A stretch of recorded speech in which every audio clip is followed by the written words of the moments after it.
With our return to Innistrad and Shadows over Innistrad, we have a slew of new and returning mechanics from older sets of Magic. But what are these new abilities and how do they work? And what are these older abilities and how do they work?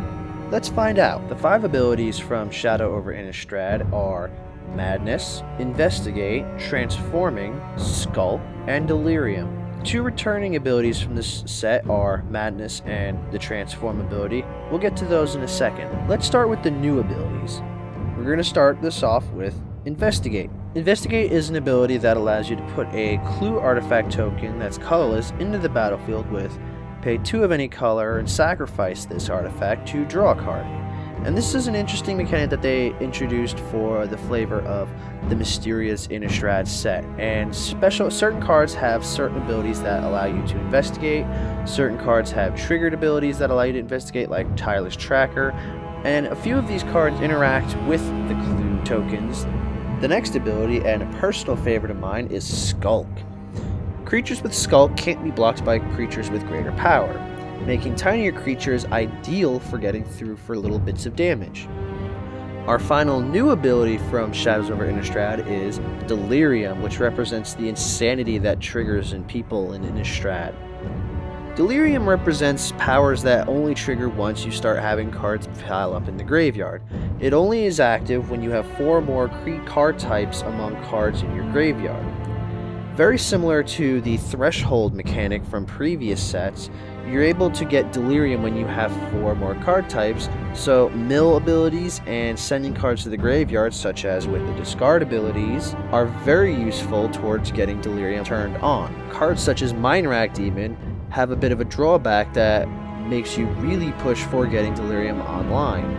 For a 4/5 for 2 and 2 black with flying and trample, it's a very powerful card.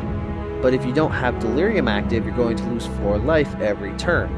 Thankfully, his middle ability allows you to mill 4 cards, which could possibly put 4 different card types in the graveyard. The 4 card types are Creature, Enchantment, Artifact, Planeswalker, Land, Instant, Sorcery, and Tribal. Our first returning keyword from Shadows over Innistrad is Madness. Madness serves as an alternative casting cost for certain cards that have Madness.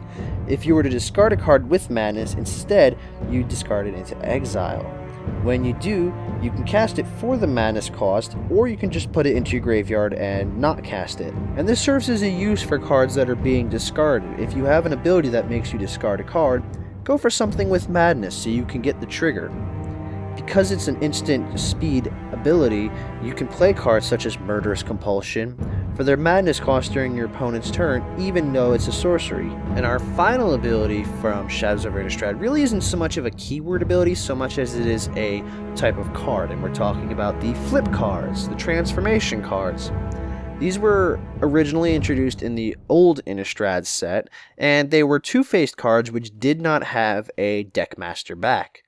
They usually start out on their side that has the casting cost, and whenever you meet certain conditions or you activate certain abilities, they transform from that face onto the back face. What do you think of the mechanics of Innistrad?